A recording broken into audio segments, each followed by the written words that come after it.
Program Uganda Tukole ensonga z'abakozi mu ggwanga lya Uganda zitugenda ddala maaso okubanga tutunuulira. Of course olunaku lw'eggulo ababaka ba Parliament abatula ku kakiiko akakosanya ensonga z'amawulire, of course ezimu ku nsonga zibasobodde okubanga battaanya.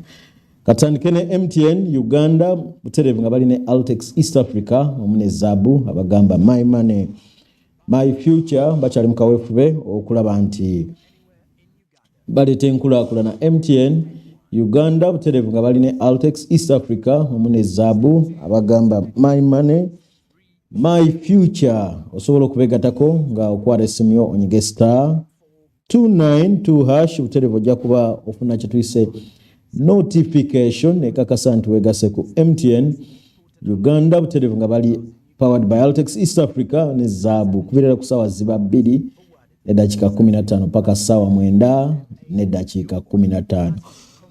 Twogera ku East African Standard Time Monday to Friday oba balaza paka olunaku olwokutaano. MTN ne Zaabu nga bali powered by Altex East Africa nate mu ggwanga erya Uganda. Ensonga z'amateeka kanso atugambye watali mateeka tetumanyi ggwanga byanifaananye. Kanso Muyanja Derek Senyonga wa Mukania and Ali Advocate Solicitors n'amateeka gwe tuli naye. Tumaliza ensonga ya contract.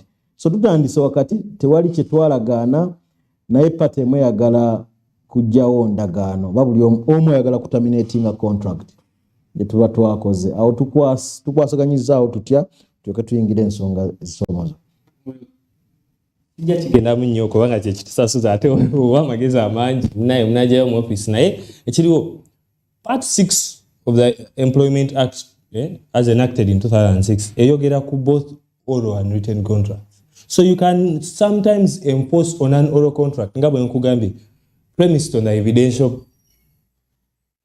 obligation required by you. For example, if I have been reporting to Smart24 for the last 2 years and I have been receiving salary from you and I can produce that evidence and you intend to use that against me and I provide that evidence, it can be relied on in court. So olukirango kulingana mu court n'engamba okusinziira ku kino ne kino ne kino ne kino ne kino.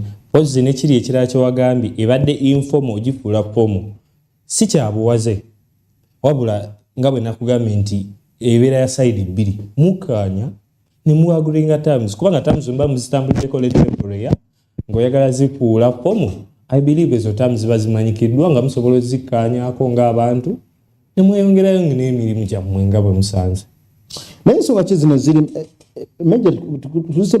major challenges zetulowooza gwe ngaali mu mateeka and you are a practicing of course lawyer. Ensonga ki zino ziri main zoga nti zino zezisinga okuleeta abantu mu court particularly between employer and employee?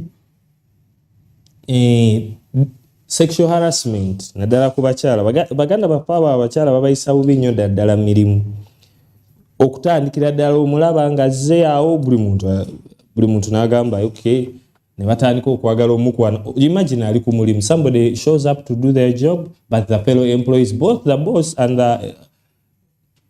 the employees at large they are trying to make sexual advances or comments towards them, which is not proper. So you find a lot of cases premised on sexual advancements into somebody is handling them in an improper way. Okudayo ku kye twagambye ekyokubeera just fair. Just because it's a lady and maybe you find a work environment male dominated, the male tend to sexually discriminate against the ladies, making fair comments, hey, twambalidde otya, okoze otya, mukyala wange, which makes the lady's job actually hard to perform. Tulina kye tuyita Labour Union Act. Eno ye yogera ki ku nsonga z'amateeka particularly between employer and employee, omukozi n'omukoza.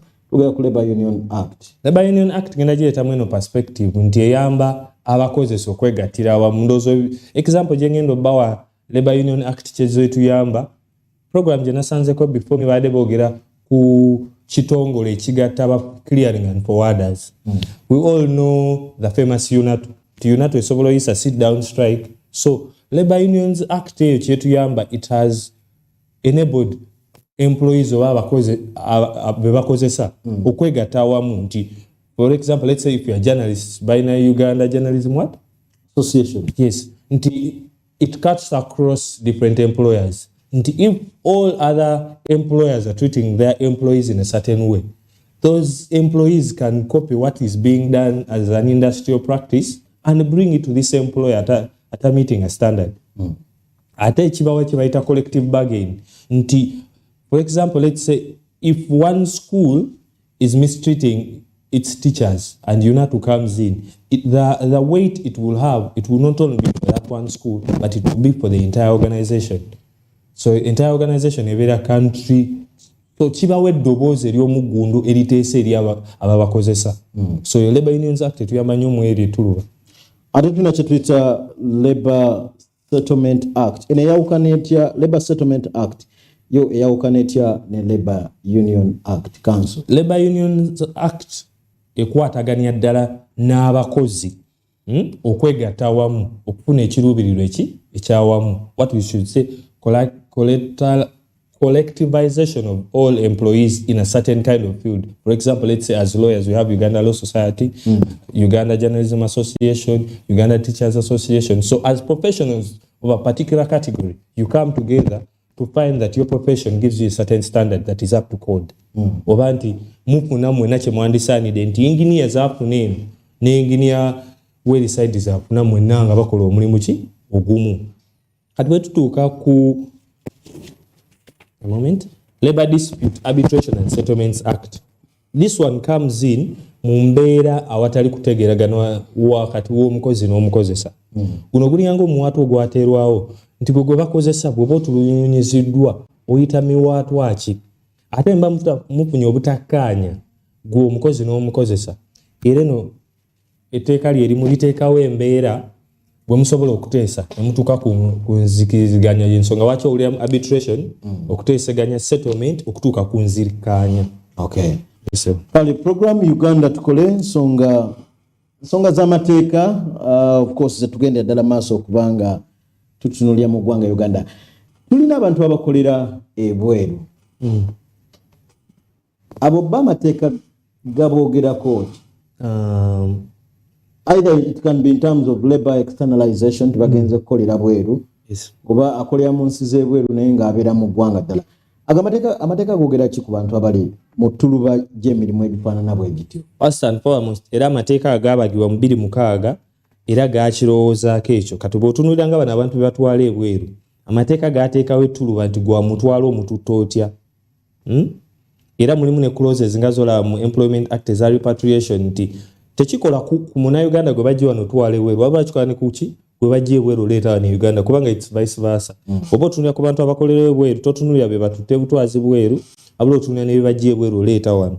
So biteekawo requirements ezinotuukizibwa. Yensonga lwaki osanga abantu bangi ku internal affairs nga bafuna good conduct ne bamusaba ebbaluwa y'erosi nti ekyateesawo amateeka ago si kuuma ono omukozi yennyini mumanyi waje yennyini gy'ava in the event afunye ekizibu ebweru, wabula nammwe ng'eggwanga okumanya omuntu gwe mututte ebweru mututte omuntu atagenda kutta kifaananyi kyammwe ng'Abannayuganda bagamba Abannayuganda abalala tebakola ki?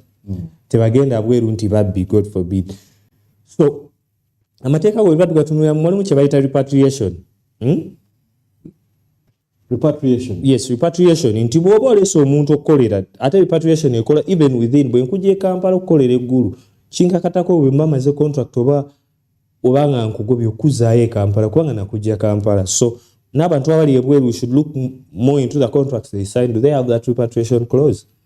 Nga bwe twagambye nti contract abantu abasinga basayininga busayinizibwa kubanga bamusuubiza omulimu n'atatunuulira buli ki the final detail. So kati bwe babeera bakutwala ebweru tunuulira ebintu ebimu ebisaanidde nti ngenda ebweru ani anziza. Some of the times zolina otunuulira nti ngenda ebweru, who is going to cater for my accommodation?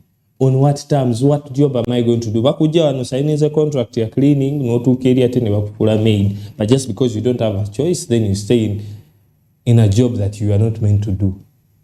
Ekyo ogenda okwesanga kyabulabe gye bali.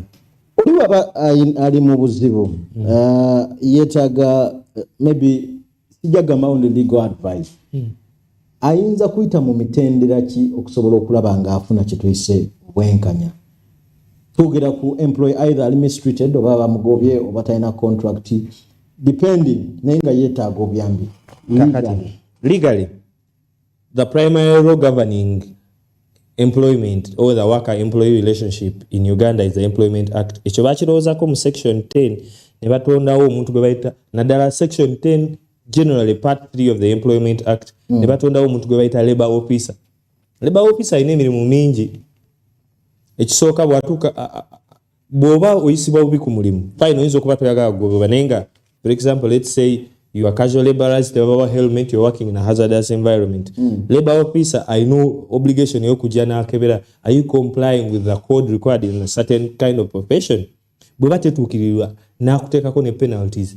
Gwe ng'omukozesa singa omukozi wabula na obliging omukozesa otuukiriza ebisaanizo ebyo. Suubira tubeera nnyo mu restaurant wano e Kampala oziraba nga babambaza obuntu babambaza zi apron kubanga batyako essisi okujja okukola ki kubakwata naddala wano nga mu Kampala ba labor officer batula ku different divisions za KCCA era bw'oba olina complaint tesobola kuba nti just twafunyemu obutakkaanya wabula nti nza nkozesa tatuukiriza na bisaanizo bineetaagisa kukola ki mulimu gwange gwennyini kukola ogende wa labor officer ate ye kimukakatako okujja nakola inspections era bwe mbabeera bakumistreatinze ng'oyagala buyambi oli waddembe ogende wa labor officer n'okola kye bayita complaint etandikibwako. Eyo complaint etandikibwako eba ekoleddwa labor officer bayita mu kye twanise mediation kiddayo kiri Labor Dispute Arbitration and Settlements Act gye tubadde twogerako. Bwe mujja ne mutuula is it solvable?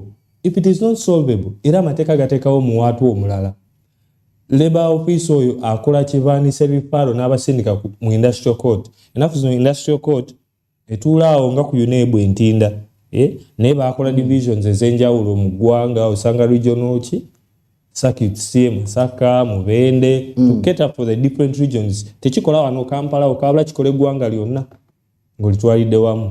So kati bwe mugenda eri katawe muwozanga bali mu kooti ne muwoza merits z'omusango ne wano mbere wa labor officer buli muntu aleeta obujulizi bwe ne mulaba oba musobola okukola ki okukimala. Era ne industrial court yennyini eteekawo emiwaatwa gya mediation waliwo ba mediator ng'omulimu gwabwe nga temunnabatandika kuleeta bujulizi oba kuwoza musango ogwo tiyangoba mu ngeri etali nnungamu oba engeri gye namugobamu nnungamu babawo omuwaatu oguteesa era ne mukola ki ne muteesa bulungi nnyo okusobola okulaba nga mukola ki nga mugusa ensonga. Okay. Yesebo. Tuna ebintu nga minimum wage bill. Eyo simanyi bwe mugiraba of course the economists buli omu agitafuta ku lulwe. Neroza zezimu ku bill parliament yakola obwa president gyaluddewo okuteekako omukono paka ne kati. Olowooza minimum wage bill eno from the legal perspective first of all gw'ogyogerako ki as a lawyer era olowooza nti no minimum wage bill gyetwagala okuddukira y'emu ku ezo eyinza okuyamba okusetolinga ensonga ezisomoza abantu bakosa mu ggwanga erya Uganda Council.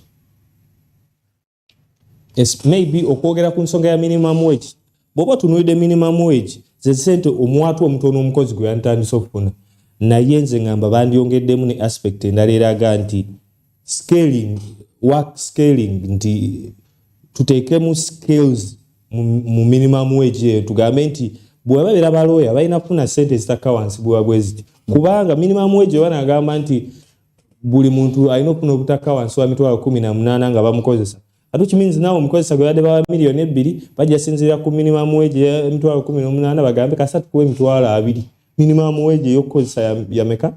So it has to be scaled up into the different kinds of jobs that we do kubanga we very well know that a journalist is not paid the same amount as a lawyer and an engineer is not paid the same amount as a lawyer and also a casual laborer is not paid the same amount as a lawyer. So if you give a generalized aspect nti buli muntu alina kufuna mitwalo 18 okudda waggulu you are setting the bar so low.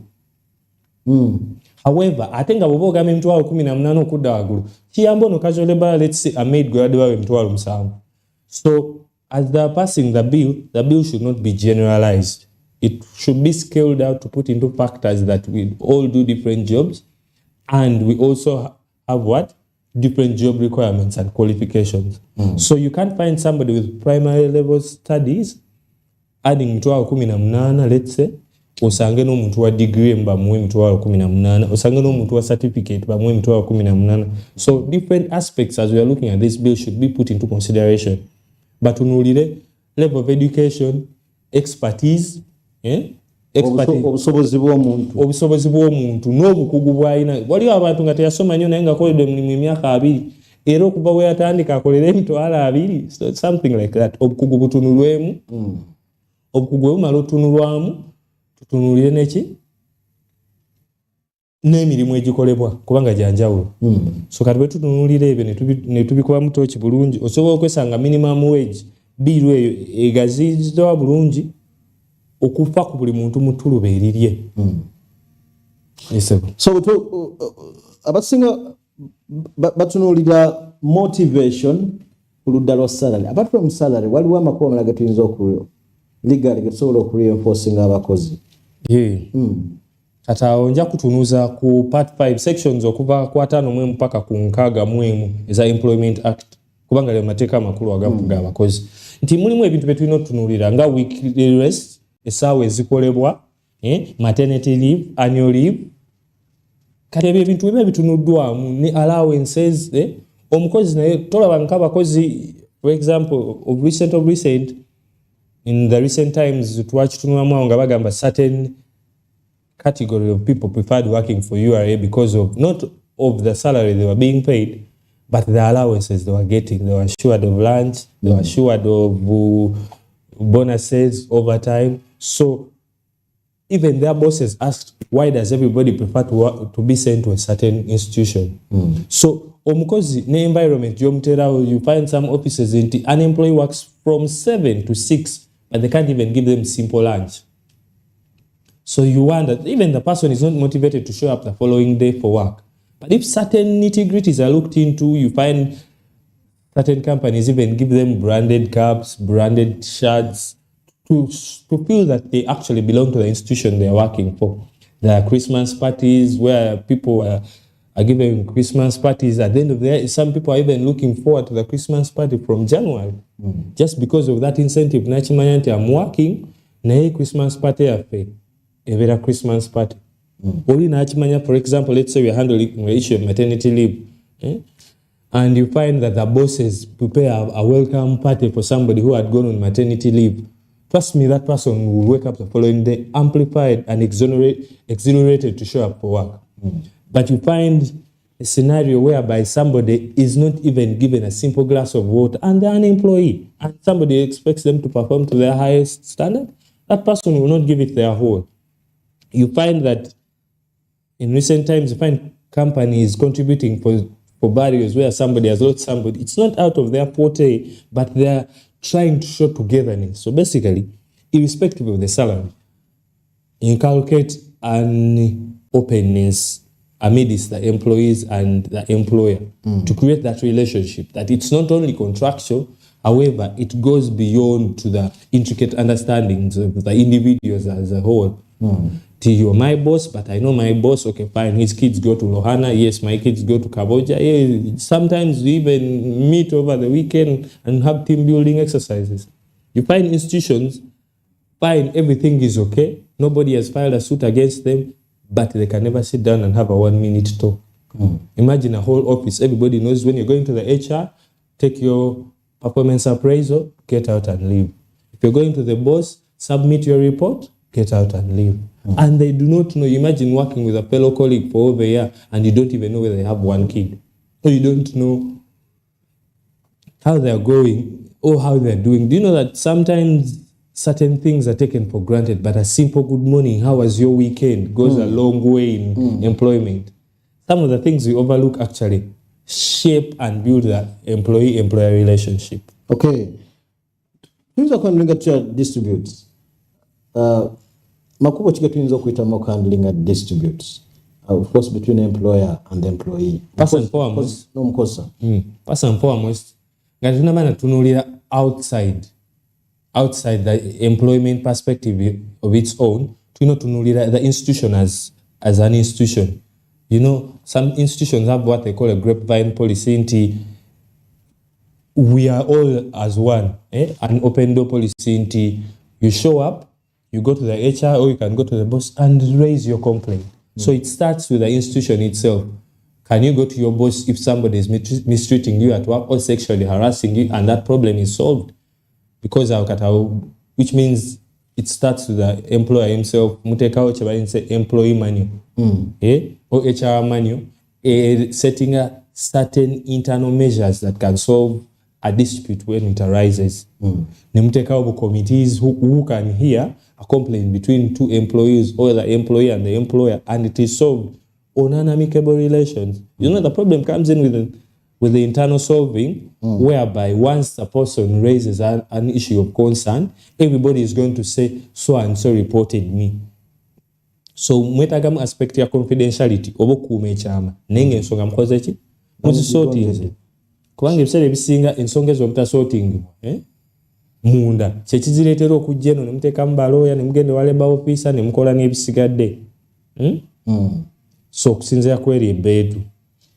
Atuba twogera ku external issues or external challenges or external conflicts. So waliwo twayogeredde ku Labour officer. Labour officer yalinganga point of first instance kubanga katawe ensonga ziba zingidde amateeka.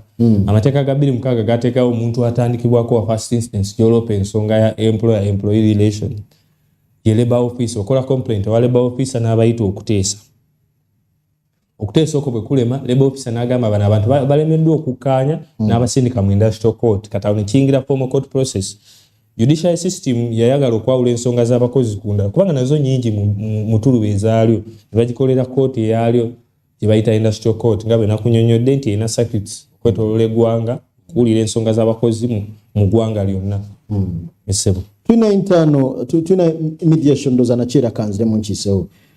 I've been to court, mbadeko mu court nendaba kituyita mediation process. Eno mediation ekoleeta era kikyeyamba. And most times ndabye mediation process eno tetera kubeera successful. Kino kiyinza okubanga kiva ku kiri. No. Instances entono nze ndabyeko.